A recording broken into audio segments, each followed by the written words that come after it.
देखो शिखरे आपणଙ୍କୁ स्वागत। आज ମୁଁ ଆପଣଙ୍କ ପାଇଁ ନେଇ ଆସିଛି ଦେଶ ବିଦେଶର 30ଟି ଗୁରୁତ୍ୱପୂର୍ଣ୍ଣ ଖବର। ଆପଣଙ୍କୁ ଅନୁରୋଧ ଭିଡ଼ିଓଟିକୁ ସମ୍ପୂର୍ଣ୍ଣ ଦେଖିବେ।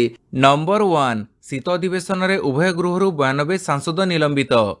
ଲୋକସଭା ପରେ ରାଜ୍ୟସଭାରୁ ନିଲମ୍ବିତ ହେଲେ 45 ସାଂସଦ। ଲଗାତାର ଭାବେ କଂଗ୍ରେସ ସାଂସଦମାନେ ଗୃହରେ ହଟ୍ଟଗୋଳ କରିବାରୁ କାଲି 3 ଥର ଗୃହ ମୁଲତବୀ ରହିଥିଲା। ଶେଷରେ 45 ଜଣ ସାଂସଦଙ୍କୁ ନିଲମ୍ବନ କରିଛନ୍ତି ରାଜ୍ୟସଭା ଅଧ୍ୟକ୍ଷ ଜଗଦୀଶ ଧନଖଡ଼। କିଛି ସମୟ ପୂର୍ବରୁ ଲୋକସଭାରୁ 34 ଜଣ ସାଂସଦ ନିଲମ୍ବିତ ହୋଇଥିଲେ। କାଲି ଉଭୟ ଗୃହରୁ ମୋଟ 79 ଜଣ ସାଂସଦଙ୍କୁ ନିଲମ୍ବନ କରାଯାଇଛି। ରିପୋର୍ଟ ଅନୁସାରେ ଚଳିତ ବର୍ଷ ଶୀତ ଅଧିବେଶନରେ ଉଭୟ ଗୃହରୁ 92 ଜଣ ସାଂସଦ ନିଲମ୍ବିତ ହୋଇଛନ୍ତି। Number 2, lieutenant general R C. Tiwari eastern ଆର୍ମିର ନୂଆ କମାଣ୍ଡର। ପୂର୍ବାଞ୍ଚଳ ସେନା କମାଣ୍ଡର ହେଲେ lieutenant general R C. Tiwari. Kumaon ରେଜିମେଣ୍ଟରେ ତାଙ୍କୁ ନିଯୁକ୍ତ କରାଯାଇଥିଲା।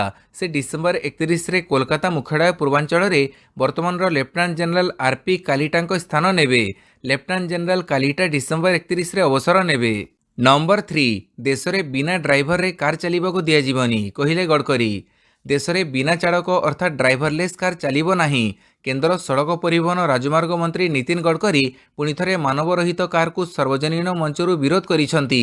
ସେ କହିଛନ୍ତି ଯେ ଯେପର୍ଯ୍ୟନ୍ତ ମୁଁ ପରିବହନ ମନ୍ତ୍ରୀ ଅଛି ସେ ଯାଏଁ ଡ୍ରାଇଭରଲେସ୍ କାର୍କୁ ଭୁଲି ଯାଆନ୍ତୁ। ଏପରି ଅନୁମତି ଦେବା ଦ୍ୱାରା ଅନେକ ଲୋକଙ୍କୁ କ୍ଷତି ସହିବାକୁ ପଡ଼ିବ। ଯେଉଁମାନେ ଡ୍ରାଇଭର କାମରେ ନିଯୁକ୍ତ ଅଛନ୍ତି ସେମାନେ ନିଜ ରୋଜଗାର ହରାଇବେ। ଏଥିପାଇଁ ମୁଁ ଏପରି ହେବାକୁ ଦେବି ନାହିଁ। ନମ୍ବର 4, ଧାମନଗରର ଖାନକୁଆରେ ଜଳସେଚନ ପାଇଁ 2 ଲକ୍ଷ ଟଙ୍କା ମଞ୍ଜୁର କଲେ ମୁଖ୍ୟମନ୍ତ୍ରୀ। ଧାମନଗରରେ ଥିବା ମୁସଲମାନ ସମ୍ପ୍ରଦାୟର ପ୍ରସିଦ୍ଧ ଧାର୍ମିକ ସ୍ଥଳ ଖାନକୁଆରେ ଏକ ପାଣି ଟାଙ୍କି ସହିତ ଜଳ ଯୋଗାଣର ସୁବ୍ୟବସ୍ଥା ପାଇଁ ମୁଖ୍ୟମନ୍ତ୍ରୀ ନବୀନ ପଟ୍ଟନାୟକ 2 ଲକ୍ଷ ଟଙ୍କା ମଞ୍ଜୁର କରିଛନ୍ତି। ସୂଚନାଯୋଗ୍ୟ ଯେ ପୀର ବାବା ହୁଜୁର ମୁଜାହିଦେ ମିଲତଙ୍କ ଅନୁଗାମୀମାନେ ପ୍ରତିଦିନ ବହୁ ସଂଖ୍ୟାରେ ଖାନକୁଆକୁ ଆସିଥାନ୍ତି। ପୀର ବାବା ହୁଜୁର ମୁଜାହିଦଙ୍କ ଉର୍ସ ଉତ୍ସବ ସମୟରେ ଏଠାରେ ବିଶେଷ ଭିଡ଼ ପରିଲକ୍ଷିତ ହୋଇଥାଏ। ସେଠାରେ ଜଳ ଯୋଗାଣରେ ଉନ୍ନତି ହେବା ଦ୍ୱାରା ଛାତ୍ରଛାତ୍ରୀ, ତୀର୍ଥଯାତ୍ରୀ, ଉର୍ସ ମୁଜାହିଦେ ମିଲତ କମିଟିର ସଦସ୍ୟମାନଙ୍କ ସମେତ 2 ଲକ୍ଷ ଭକ୍ତ ଉପକୃତ ହେବେ। ପାଣିପାଗ ସୂଚନା। ଶୀତରେ ଥରୁଛି ସାରା ରାଜ୍ୟ, 10 ଡିଗ୍ରୀ ତଳେ 10 ସହର।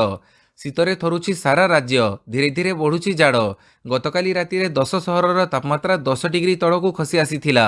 ଗତ କିଛି ଦିନ ହେବ ରାଜ୍ୟର ଅଧିକାଂଶ ସହରର ତାପମାତ୍ରା 10 ଡିଗ୍ରୀ ତଳେ ରହୁଛି। ଫଳରେ ଶୀତରେ ଥରହର ହେଉଛନ୍ତି ଲୋକେ। ଆଗକୁ ମଧ୍ୟ ରାଜ୍ୟର ବିଭିନ୍ନ ଅଞ୍ଚଳରେ ତାପମାତ୍ରା ଖସିବା ନେଇ ପାଣିପାଗ ବିଭାଗ ପୂର୍ବାନୁମାନ କରିଛି। 4 ରୁ 5 ଦିନ ଯାଏଁ ଏଭଳି ପାଗ ଲାଗି ରହିବ ବୋଲି ପୂର୍ବାନୁମାନ କରିଛି ପାଣିପାଗ ବିଭାଗ। ନମ୍ବର 6, ପାଣ୍ଠି ମାଗିବା ଅଭିଯାନ ଆରମ୍ଭ କଲା କଂଗ୍ରେସ। ଦେଶର ସର୍ବପୁରାତନ ରାଜନୈତିକ ଦଳ କଂଗ୍ରେସକୁ ଏବେ ପାଣ୍ଠି ଚିନ୍ତା ଘାରିଛି। ଏଥିପାଇଁ ଦଳ ପକ୍ଷରୁ କାଲିଠାରୁ ବିଧିବଦ୍ଧ ଭାବେ ପାଣ୍ଠି ସଂଗ୍ରହ ଆରମ୍ଭ କରାଯାଇଛି। ଦେଶ ପାଇଁ ଦାନ ଅଭିଯାନ ନାଁରେ କଂଗ୍ରେସ ଲୋକଙ୍କଠାରୁ ଟଙ୍କା ସଂଗ୍ରହ କରିବ। କାଲି ଏହି କାର୍ଯ୍ୟକ୍ରମକୁ କଂଗ୍ରେସ ଅଧ୍ୟକ୍ଷ ମଲ୍ଲିକାର୍ଜୁନ ଖଡ଼ଗେ ଶୁଭ ଆରମ୍ଭ କରିଛନ୍ତି। ସେ କହିଛନ୍ତି ଯେତେବେଳେ ଆପଣ ଧନୀ ଲୋକଙ୍କ ଉପରେ ନିର୍ଭର କରିବେ ସେତେବେଳେ ଆପଣଙ୍କୁ ସେମାନଙ୍କ ନୀତି ଅନୁସରଣ କରିବାକୁ ପଡ଼ିବ। ପ୍ରଥମ ଥର ପାଇଁ କଂଗ୍ରେସ ଦେଶ ପାଇଁ ଦାନ କରିବାକୁ ଲୋକଙ୍କୁ କହୁଛି। ନମ୍ବର 7, ଡରେଇଲା କୋଭିଡ, ସବୁ ରାଜ୍ୟକୁ ସତର୍କ କରାଇଲା କେନ୍ଦ୍ର। ପୁଣି ଥରେ ଡରେଇବା ଆରମ୍ଭ କଲାଣି ମହାମାରୀ। କୋଭିଡର ସବ୍‌ଭ୍ୟାରିଏଣ୍ଟ JN.1 ଭାରତରୁ ଠାବ ହେବା ପରେ ସମସ୍ତଙ୍କ ମନରେ ଛନକା ବସିଛି। ଏହାକୁ ଦୃଷ୍ଟିରେ ରଖି ସବୁ ରାଜ୍ୟ ପାଇଁ ସତର୍କ ସୂଚନା ଜାରି କରିଛନ୍ତି କେନ୍ଦ୍ର ସରକାର। ଇନଫ୍ଲୁଏଞ୍ଜା ଭଳି ରୋଗର ଉପରେ ନଜର ରଖିବା ଓ ଏହାକୁ ଉପଯୁକ୍ତ ଅଧିକାରୀଙ୍କ ପାଖରେ ରିପୋର୍ଟ କରିବା ପାଇଁ ରାଜ୍ୟଗୁଡ଼ିକୁ କୁହାଯାଇଛି। ସ୍ୱାସ୍ଥ୍ୟ ମନ୍ତ୍ରଣାଳୟ କହିଛି ଯେ କୋଭିଡ-19 ଭାଇରସ ନିରବିଚ୍ଛିନ୍ନ ଭାବେ ଘୁରି ବୁଲୁଛି। ଏହାର ଏପିଡେମିଓଲୋଜି ବ୍ୟବହାର ଭାରତୀୟ ପରିବେଶରେ ରହିଛି। ତେଣୁ କୋଭିଡ ସ୍ଥିତି ଉପରେ ଆମ ସମସ୍ତଙ୍କୁ ନଜର ରଖିବାକୁ ପଡ଼ିବ। ଜିଲ୍ଲା ସ୍ତରରୁ ଏହି ଅଭିଯାନ ଆରମ୍ଭ ହେବା ଦରକାର। ନମ୍ବର 8, ଇଣ୍ଡିଆ ବୈଠକ ପୂର୍ବରୁ କେଜରିୱାଲଙ୍କୁ ଭେଟିଲେ ଦିଦି। ପଶ୍ଚିମବଙ୍ଗ ମୁଖ୍ୟମନ୍ତ୍ରୀ ମମତା ବାନାର୍ଜୀ କାଲି ତାଙ୍କ ଦିଲ୍ଲୀ ପ୍ରତିପକ୍ଷ ଅରବିନ୍ଦ କେଜରିୱାଲଙ୍କୁ ଭେଟିଛନ୍ତି। ଦିଲ୍ଲୀରେ ବିରୋଧ ମେଣ୍ଟ ଇଣ୍ଡିଆ ବୈଠକ ପୂର୍ବରୁ ଏଭଳି ଭେଟଘାଟ ହୋଇଛି। ଭେଟଘାଟ ସମୟରେ ଆପ୍ ନେତା ରାଘବ ଚଡ୍ଡା ମଧ୍ୟ ଉପସ୍ଥିତ ରହିଥିଲେ। ଆଜି ଇଣ୍ଡିଆ ମେଣ୍ଟର ବୈଠକ ଦିଲ୍ଲୀରେ ଅନୁଷ୍ଠିତ ହେବ। ଏଥିପାଇଁ ରବିବାରଠାରୁ 4 ଦିନିଆ ଦିଲ୍ଲୀ ଗସ୍ତରେ ଦିଦି ଆସିଛନ୍ତି। ସେ ଆଜି ଇଣ୍ଡିଆ ମେଣ୍ଟର ବୈଠକରେ ଯୋଗ ଦେବେ। ନମ୍ବର 9, ଆନ୍ତଃମହାଦେଶୀୟ କ୍ଷେପଣାସ୍ତ୍ର ପରୀକ୍ଷଣ କଲା ଉତ୍ତର କୋରିଆ। ଉତ୍ତର କୋରିଆ ଆନ୍ତଃମହାଦେଶୀୟ ବାଲିଷ୍ଟିକ୍ କ୍ଷେପଣାସ୍ତ୍ର ଲଞ୍ଚ କରି ପୁଣି ଥରେ ଦୁନିଆକୁ ନାଲି ଆଖି ଦେଖାଇଛି। ଆମେରିକା ସହ ଜାରି ତିକ୍ତତା ଭିତରେ ଉତ୍ତର କୋରିଆ ସବୁଠୁ ଶକ୍ତିଶାଳୀ ଦୂରଗାମୀ ଇଣ୍ଟରକଣ୍ଟିନେଣ୍ଟାଲ ମିଜାଇଲ ପରୀକ୍ଷଣ କରିଛି। କିମ୍ ଜଙ୍ଗ ଉନଙ୍କ ଉତ୍ତର କୋରିଆ ପରୀକ୍ଷଣ କରିଥିବା ICBM ପୁରା ଆମେରିକାରୁ କଭର କରିବା କ୍ଷମତା ରଖିଥିବା ଜାପାନ ଅଧିକାରୀ ଦାବି କରିଛନ୍ତି। ଏ ବର୍ଷ ଉତ୍ତର କୋରିଆ ପଞ୍ଚମ ଥର ପାଇଁ ସଫଳତାର ସହ ICBM ପରୀକ୍ଷଣ କରିଛି। ନମ୍ବର 10, ଜ୍ଞାନବ୍ୟାପୀ ମାମଲା, କୋର୍ଟରେ ସର୍ଭେ ରିପୋର୍ଟ ଦାଖଲ କଲେ ଏଏସ୍ଆଇ ଟିମ୍। କୋର୍ଟରେ ଦାଖଲ ହେଲା ଜ୍ଞାନବ୍ୟାପୀ ମସଜିଦ ସର୍ଭେ ରିପୋର୍ଟ। ଏଏସ୍ଆଇ ଟିମ୍ କାଲି ଉତ୍ତରପ୍ରଦେଶର ବାରାଣସୀ ଜିଲ୍ଲା କୋର୍ଟ ବିଚାରପତିଙ୍କ ନିକଟରେ ମସଜିଦ କମ୍ପ୍ଲେକ୍ସର ସର୍ଭେ ରିପୋର୍ଟ ଦାଖଲ କରିଛନ୍ତି। प्रत्नतत्व सर्वेक्षण स्थायी परामर्शदाता अमित श्रीवास्तव सर्वे रिपोर्ट को सील करी विचारपति को हस्तांतर करिसेंती। रिपोर्ट को पुंखानुपुंख तदंत करिबा परे ए उपरे राय सुनिबे अदालत। आसंता गुरुवार अदालत यह उपरे राय सुनाइबाकू धार्य होईछि। नंबर 11 सबु स्कूल रे दियाजिबो मधुमेह उपरे प्रशिक्षण। विश्व में डायबिटीज को आखिआगरे रखी गुरुत्वपूर्ण निष्पत्ति नहीं गोवा सरकार। पिलामानंकठारे डायबिटीज को चिन्हट करने उद्देश्य रे छात्र और शिक्षक राज्य शिक्षा विभाग सानोफीर मिलित सहयोग रे राज्य रे तालीम कार्यक्रम आरंभ होईछि। राज्य एपिडेमोलॉजी डॉक्टर प्रशांत सूर्यवंशी कहवानुसार पिलामानंकठारे जीनगत तथा टाइप 1 डायबिटीज चिन्हट करने यार मूल लक्ष्य। यह कार्यक्रम माध्यम पिलामाने डायबिटीज उपरे अधिक सचेतन हो पारिबे। स्टडी रिपोर्ट अनुसार देश में 23% लोकंकठारे डायबिटीज देखा देइथिबा बेले गोवार स्थिति गंभीर रही। नंबर 12 खोलिला विश्वर बृहत्तम 7 महला मंदिर हेबनी ठाकुर पूजा। खोलिला विश्वर बृहत्तम स्ववेद मंदिर। काली वाराणसी उमरारे स्ववेद मंदिर शुभोद्घाटन करिसेंती प्रधानमंत्री नरेंद्र मोदी। सद्गुरु सदाफल देव उपस्थिति रे प्रधानमंत्री एही महामंदिर शुभोद्घाटन करिसेंती। विहंगम जोग संस्थान 100तम वार्षिक अवसर रे एही मंदिर उद्घाटन करा जायछि। एही मंदिरटी 7 महला विशिष्ट होइथिबा बेले यज्ञ लागि एठारे 25,000 कुंड स्थापन करा जायछि। तेबे एही बृहत मंदिर भितरे कोनोसी ठाकुर पूजा हेब नाही। यह एक जोग सेंटर। जोग साधन सह उत्तम वातावरण रे धार्मिक भावना जागृत लागि यार निर्माण करा जायछि। सुंदर कारुकार्य सह 125 टी पद्मफूल आकृति रे एही मंदिरर निर्माण करा जायछि। नंबर 13 8 संदिग्ध आईएसआईएस आतंकवादी को गिरफ्त कला एनआईए। 4 राज्यर एकाधिक स्थान में चढ़ऊ कर 8 संदिग्ध आईएसआईएस आतंकी को गिरफ्त करिछि एनआईए। आज सकाळु कर्नाटक महाराष्ट्र झारखंड दिल्लीर प्राय 19 टी स्थान में एकाकालीन चढ़ऊ कर अपराह्न 8 संदिग्ध को गिरफ्त कर एथिसह बहु आपत्तिजनक सामग्री मध्य जबत कर संदिग्ध आतंकवादी मानक संपृक्ति कुख्यात आतंकी संगठन आईएसआईएस रही सूचना मिली। नंबर 14 पुणी थे केजरीवाल को समन कला ईडी। प्रत्याहृत हो सारी तथाकथित दिल्ली अबकारी नीति दुर्नीति घटना रे प्रवर्तन निर्देशालय व ईडी मुख्यमंत्री अरविंद केजरीवाल को पुणी समन करिछि। तांको गुरुवार ईडी मुख्यालय हाजर हेबाकू ईडी कहिछि।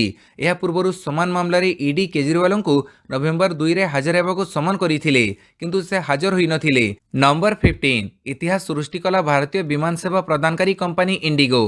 प्रथम भारतीय विमान सेवा प्रदानकारी कंपनी भाव में इतिहास सृष्टि कला इंडिगो। गोटे कैलेंडर वर्ष में 100 मिलियन यात्री को नेबा आनिबा करी एही रेकर्ड करिछि कंपनी।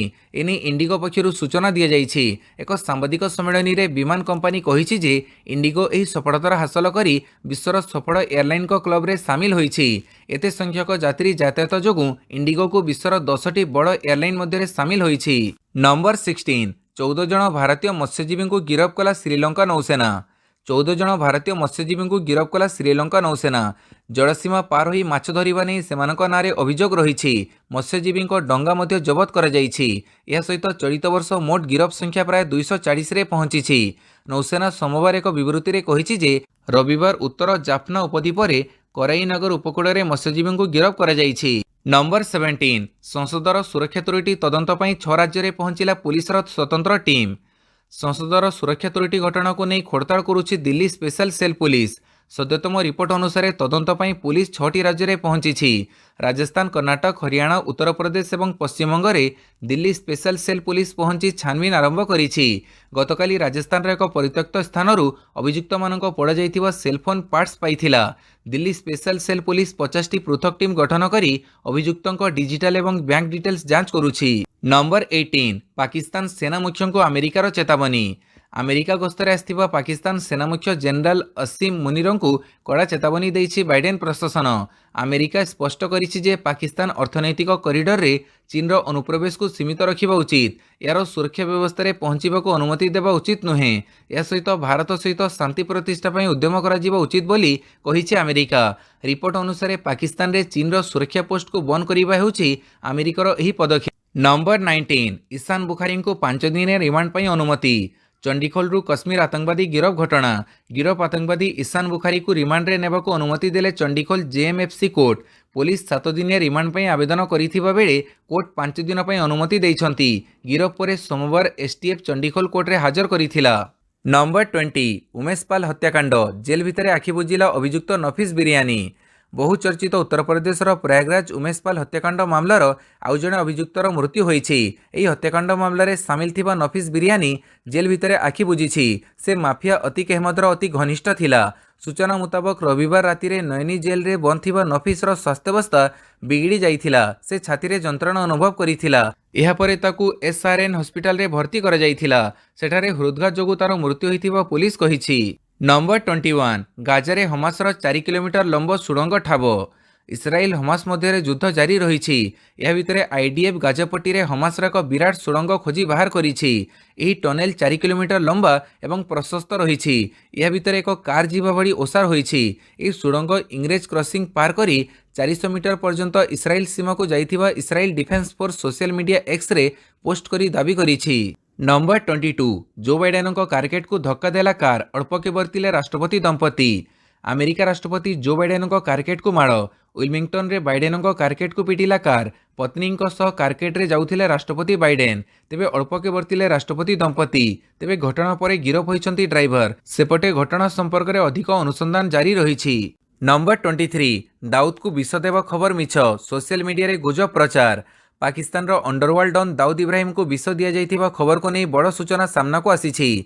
याकू मिथ्या गुजब बोली विशेष सूत्ररू खबर मिलिथिबा जातीय गणमाध्यम इंडिया टुडे खबर प्रकाश करिछि।